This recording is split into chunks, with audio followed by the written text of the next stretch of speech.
Well, hey, it's Matt Steen, co-founder of Chemistry Staffing. This is another chemistry conversation. Today a little bit different. Today it's just me, so you're welcome, I guess. But we've been talking a whole awful lot around chemistry about this whole idea of the Great Resignation, right? You've probably heard about it. You're probably tired of reading our stuff about it, but I think it's one of those things that we need to, as a church, come to grips with that this is really going on. And so, as we've been walking through this, one of the conversations that I've been having a whole awful lot with pastors is the idea of, when is it time for me to leave? Or is it a good idea for me to move on from my current church in this season? Or how do I know when the time is right? And so, kind of want to talk a little bit about that today, if I can. Want to talk and just kind of give some honest, some honest truth. There is no such thing as the Goldilocks moment in this, right? There's no just right time.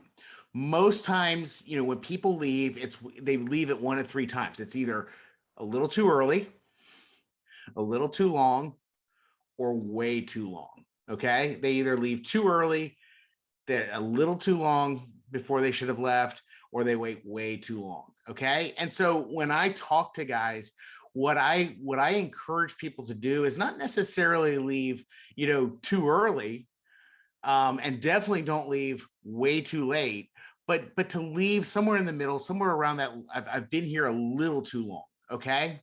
I've been here a little too long. And I stole these those three categories from a guy named Wade Hodges, who wrote some great books that we'll link off to down below. Just great resources as you're processing through when to leave or what to do before you go. Two great books, and he gave those to us to be able to share with you. And so I hope you'll take advantage of those. So three times, right? Not haven't stayed long enough, stayed a little too long, or I've stayed way too long. And so what are some good reasons, or what are some good indicators that that it may be time for you to consider moving? I think that there's four. Okay, there's four buckets. One, there's a general sense of change in the call that God has on you. Okay, so for instance, for me, I was a youth pastor for 8 years. And then somewhere around year seven, in that season of ministry for me, I was on a water slide at Mountain Creek. And if you guys have HBO Max, there's a documentary called Class Action Park. That's where this water slide was, and you should go watch it. It's horrible. There's probably bad words and all that kind of stuff, and you're going to judge my sense of stuff, but that's where this actually happened. Okay, and so I was on a water slide going down. I was getting the snot kicked out of me, and it just like I got this sense, and I'm convinced, and this is going to sound odd. I'm convinced it was from God. It's just like, I got this sense I am too old for this. It is time for me to move on from student ministry. I was 32 and it was time. And so over the course of the next 6 to 8 months, I began to kind of shift into what was next. And ultimately it was planting a church, because that's so much easier than student ministry. So that's the first bucket, though. Okay, there's a general sense of the change of your call, and so maybe your call is no longer what it was when it took you to that church, and you're starting to realize that your call is in a different direction or a different church. Okay, that's number one. Second piece is you become the lid for your ministry. Okay, I am convinced that we are each gifted to lead a church of a certain size, or a certain complexity level, or in a certain season of ministry. Todd had some great had a great piece about being a builder or a breaker or a maintainer or something else. There are four categories. We can link off to that too. But in each of those seasons, it requires a different skill set, and sometimes our church has gotten to the point where we have done as much as we possibly can. And for us to stay is to put a lid on where the church can go, right? And our leadership becomes the lid for that ministry. And so we need to be self-aware enough to understand, hey, for me to stay here means that this church isn't going to go where God is calling it to go. Okay. And so we need to have that self-awareness. We need to have the humility to be able to admit that and say, maybe it is time for the good of this church, as hard as it is, as much as I don't want to leave because my family is settled. that we need to step away. Okay. And so that's the second thing. We become the lid for our ministry. Third piece. Okay. Third piece is boredom. There are seasons where we just get bored with ministry. We get bored with where we are, and we kind of cruise through ministry life, right? We kind of just go, just get stuck and just kind of do the same things and cruise. And if we're bored and if we're cruising, that's dangerous. Okay. We all know what happened to David when he got bored with being king, right? In the springtime when kings went to war, what did David do? He stuck around, and next thing you know, Bathsheba and all that kind of stuff. So I'm not saying that if you're bored, you're going to have a moral fail, but if we're bored, that's typically a good sign that something's going on, and it's time to think through, hey, has my calling shifted? Have I become a lid? Is God doing something in that he's taking me somewhere else? Or is God doing something with my overall sense of call? So that's a good indicator that it may be time to move on. Last piece, number 4, bucket 4, is toxicity. Okay. And I'm going to be honest here. For the most part, if you are a senior leader in an organization and it's toxic, that could be on you. Okay. And you need to own that piece. Now, that's an unpopular opinion, and you probably just threw your computer across the room, and I'm sorry, because computers are expensive. But, a lot of times the toxicity conversation comes when we're talking to student ministry leaders, when we're talking to more staff ministry people.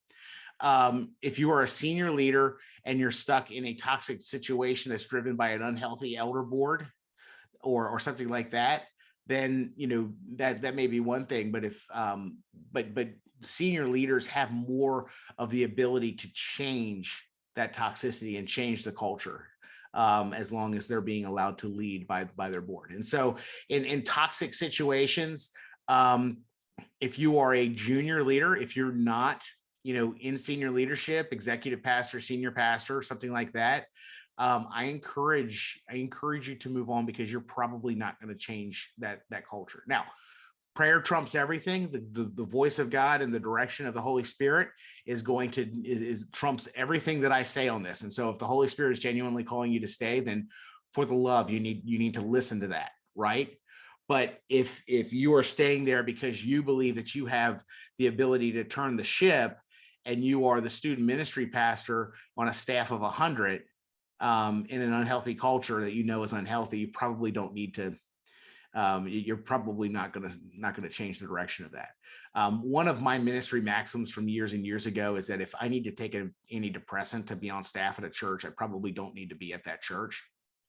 And that comes from being in an unhealthy, stagnant culture where there was just significant infighting, backbiting, and just nastiness that was going on within the staff, and it was getting in the way of the calling of the church. And so I, being a youth pastor at that time, did not have the ability to shift the direction of the church. I could speak truth, but I really couldn't change it. And so it was pretty clear that I needed to move on. Okay. So those are 4 reasons: change in call, becoming the lid for your ministry, boredom, toxicity. Those are 4 good reasons, or 4 indicators that it may be time for us to move on. Okay. So if